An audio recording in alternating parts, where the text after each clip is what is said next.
రామా జై జనన్య. శ్రీ జై శ్రీరామ్ సార్. ఇప్పుడు నువ్వు చాలా కాలం మటు నేర్చుకుంటున్నావు. సుమారుగా దగ్గర దగ్గర 8 సంవత్సరాల పైనుంచి నేర్చుకుంటున్నావు కదమ్మా!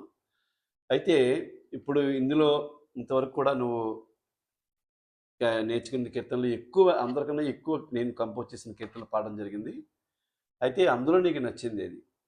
ప్లస్ ఇది కాకుండా కూడా నువ్వు ఎన్ని కీర్తనలు పాడినా అందులో నీకనేది ఇష్టమనేది ఉంటుంది. ఆ ఇష్టం నీకు ఎందుకు కలిగింది? ఆ భావంలో పాడాలని నీకు ఎందుకు అనిపించింది? అలాంటి ఇష్టమైన ఒక రాగం గాని, ఒక కీర్తన గాని చెప్పి ఇవన్నీ కూడా మాక్సిమం దగ్గర దగ్గర నీకు ఇప్పటివరకు అయిన పోర్షన్ అంతా కూడా పుస్తకం లేకుండానే చెప్తున్నట్టుగా ఉన్నావు. దగ్గర దగ్గర 10 ఇయర్స్ సబ్జెక్ట్ నీ దగ్గర మైండ్‌లో ఉంది. ఇవన్నిటిలో ఇప్పుడు నీకు ఏది ఏది కీర్తన బాగా నచ్చింది? నేర్చుకునేటప్పుడు నేను చాలా ఫీల్ అవుతే నేర్చుకున్నాను సార్. చాలా కీర్తనలుంటాయి. కానీ ఒక కీర్తన నీకు మనసులో పడిపోతుంది. అలాగే ఒక రాగం కూడా మనసులో పడిపోతుంది. హ్మ్. అలాంటి ఇప్పుడు అలాంటి రాగం కానీ, అలాంటి కీర్తన కానీ ఏదైనా ఒకటి చెప్పమ్మా? నీ అనుభవంతోటి గట్టిగా. హ్మ్.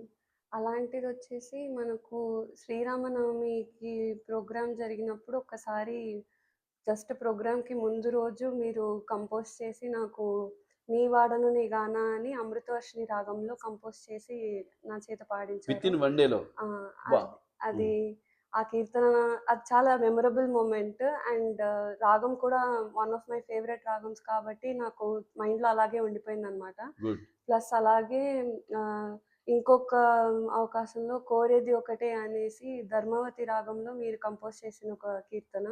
అది కూడా నాకు చాలా ఫేవరెట్ సాంగ్. అదెందుకు అంటే మీరు ఒక గురూస్ విష్‌గా నేను రాముడికి రాసి ఇది నీ చేత పాడిస్తున్నాను అని చెప్పగానే నాకు ఇంకా చాలా ఎమోషనల్ అయిపోయాను.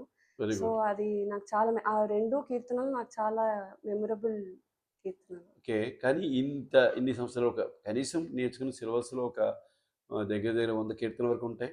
అలాగే వర్ణాలు కూడా ఒక 15, 20, 15, 16, 20, 20 వర్ణాల వరకు ఉండొచ్చు.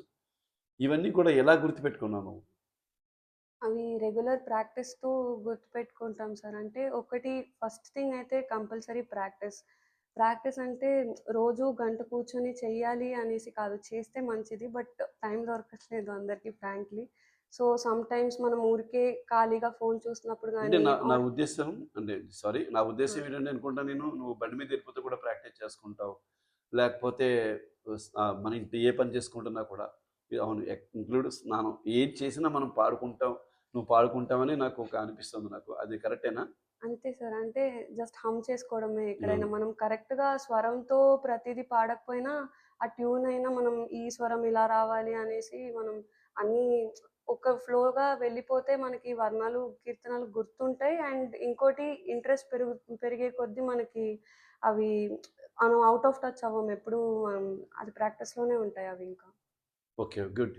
చూసారా? అంటే ప్రతి మనిషి కూడా నేర్చుకునే వాళ్ళు నేను ఫీజ్ ఇస్తున్నాను, ఫీజ్ తీసుకుంటున్నాను గురువు గాని, శిష్యురాలు గాని అనుకోకుండా ఇలా నేర్చుకున్నప్పుడు ఇప్పుడు ఇది నాట్ ఏ జోక్. అంటే ఇప్పుడు నా అయిపోయిన పోర్షన్‌లో 100 కీర్తనలు మైండ్‌లో పెట్టుకోవడం, ఇన్ని వర్ణాలు మైండ్‌లో పెట్టుకోవడం అనేది ఎవరి వల్ల కాదు.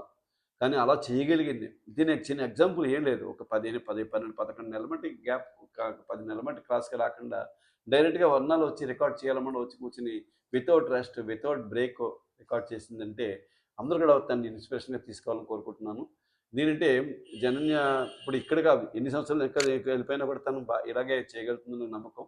ఇంకా మంచి ఫ్యూచర్ ఉండాలని కోరుకుంటున్నానమ్మా. Thank you sir. God bless you. జై శ్రీరామ్. జై శ్రీరామ్.